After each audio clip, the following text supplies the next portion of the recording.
Alright guys, welcome back. Okay, so I've been having a pretty rough couple of days because the net has not been working. So like there'll be times where I'll be on yugioh Pro 2 and then it would just disconnect, and it's so annoying because sometimes it would lag and then it'll put me as FK and I wouldn't be FK. I'm like, what? Oh, it's so bad. And then I would try to like log back in and try to do online, and it said you have been banned for so many FKs. Like I did FK on purpose. So I had to message Gideon on Discord. Oh my god, guy's a pro, he's a freaking savior. And I told him the situation, and then ended up solving it for me because that was pretty, oh my god, it was so annoying. But luckily, because I was like, I think it was like 2 days ago, I was trying to figure out this day because I've been working on this build for quite some time, now and then going off and on again, because I really like the Resonator aspect because it allows you to synchro during your turn without having to just rely on, okay, summon C3 and Orion and then just pass and then synchro on their turn. Because if you have that as your only play, then you're not, like, initially you're not doing anything to pose a threat on your turn. Let's say they have like disruptions, right? Let's say they have Ash, they have strikes, so any type of disruption to disrupt you.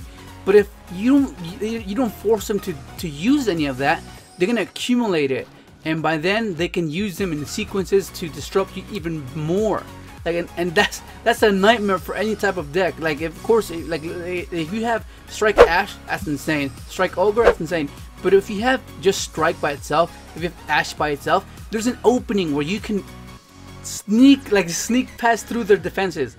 But once they accumulate and have multiple disruptions to disrupt your sequences, that's when it's like, oh damn, okay, so it's kind of, you need some sort of like, you need to really outplay your opponent to get around that. Otherwise, it's not gonna look too good. But I really, okay, when you think of Crystrons, you think of, okay, what's their thing? They came out and people kind of had an idea what they do. They synchro during your opponent's turn, but to use that to your full advantage, it was like, well, what can you possibly do if that's all they do is synchro on your opponent's turn? You know what I mean? But if you can kind of try to make it to where you can synchro and pressure on your turn and use that as a fallback, that's how I think you should approach the deck. Because if you just, like, let's say you just like don't do anything on your turn, right? They have all their back row, then what are you gonna do? You know what I mean? So, like, this is what I mean, like initiating a move of like a pretty power play on your turn, and then using these guys as like a fallback. I mean, of course, if sometimes you don't have like any other play, then you just fall back on that because that's all you have. But this is why I kind of wanted to incorporate the Resonators, because it initiates that pressure to, it'll be your first move and synchro, and then manipulate their effects, Matrix and Quandex, as floaters to be able to first like attack, and then at like main phase 2 to just pop it special, and then have a different setup for the following turn after you've, like, let's say you have like a Black Rose, and then which is wild. Like, if you notice, I'll show you the deck list at the end, because I was not playing, like, I was playing one Mistar Boy, but the more I was like playing, testing, I was like, I never go into it once. I never really did it because because I'm playing Magnet Reverse, and I was testing out Back to the Front as well, because initially what you want to do is have the Black Rose play, the Trish play, the quariongandraz play on their turn as consistent as possible. And like I said, the best decks are consistent at what they do, but what pulls them through is whatever that consistency leads to. If it's good enough, that is what keeps them at the top, because there's no point of your deck being so consistent and then it's really underwhelming to what the end result is. You get what I mean? So that's like, oh well, you did all that, you did all the searching, you have all this access, but what do you do? What do you have to show for it? And Black Rose, Trish, quariongandraz on their turn is pretty damn good. I think that's pretty damn good, because like if they literally, like, because all you guys float, so even if they mess up your setup, you can try to just find a way to just initiate the same setup again, because you get float into the tuners again. Of course, if you don't use their effects, so it's kind of tricky in that sense that you have to really know when to use their effects, because there's times where I would want Black Rose, I was like, oh, I can't Black Rose because I already used their effects, because every time you use their effects, they're you can't special them anything other than machines, so you gotta be real careful. This is like an ideal hand of what I'm talking about. The whole purpose of the deck that I was building. Okay, I was like, okay, that's pretty cool. And sometimes if it's gonna odd at first, I was like, oh damn, I don't like synchroning with off my C-tree and then send it to the grave. But in this way, I was like, oh well, this sets Phoenix, which is really good. And if they have some sort of board wipe, any type of board wipe, then you'll float into it and just make C-tree live again. And then Magnet Reverse just serves as just brings everything back. Like this would just I just like that option of having to do that, because you know that like right now it's Pendulum Magicians, Pelio are the main ones that you're seeing play, along with Spirals, since the new set's gonna be coming out. So, but like Phoenix covers Paleo and Pendulum.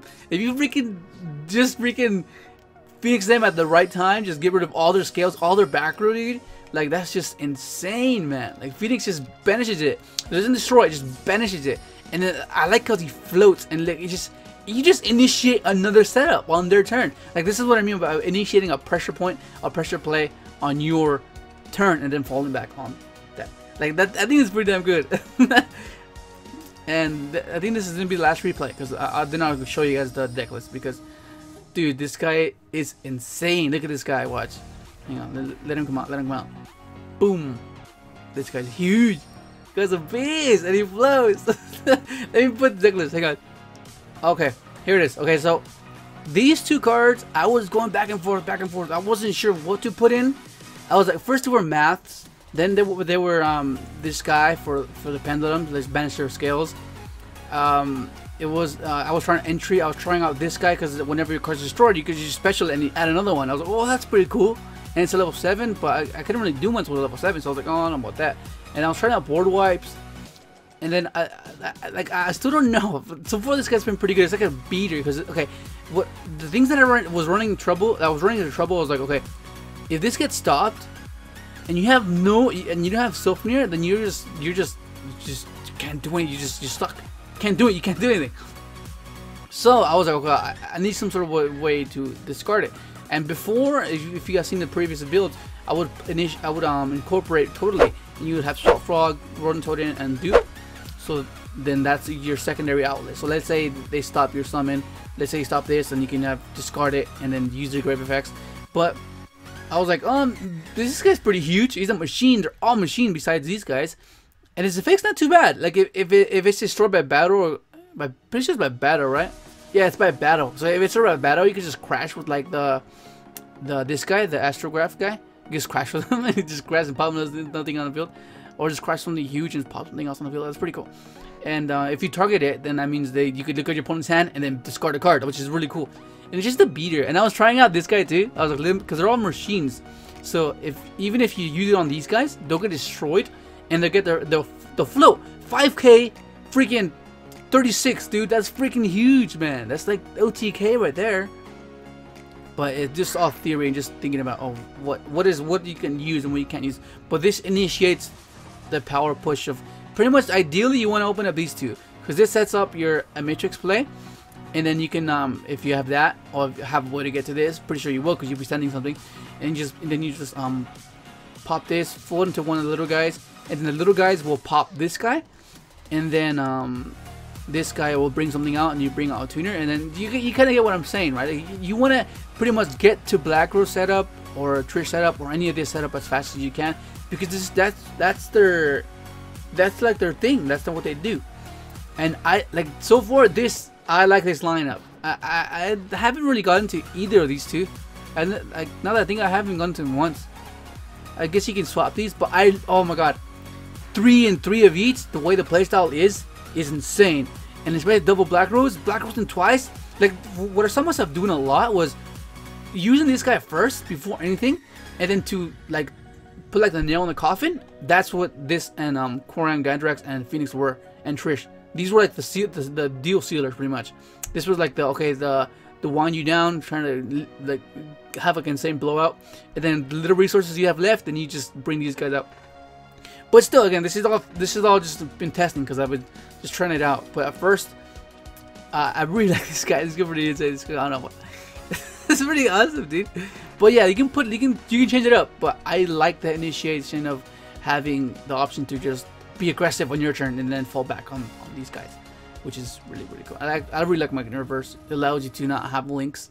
But yeah, that's pretty much gonna be it. Hopefully you enjoyed the video, and thanks for watching.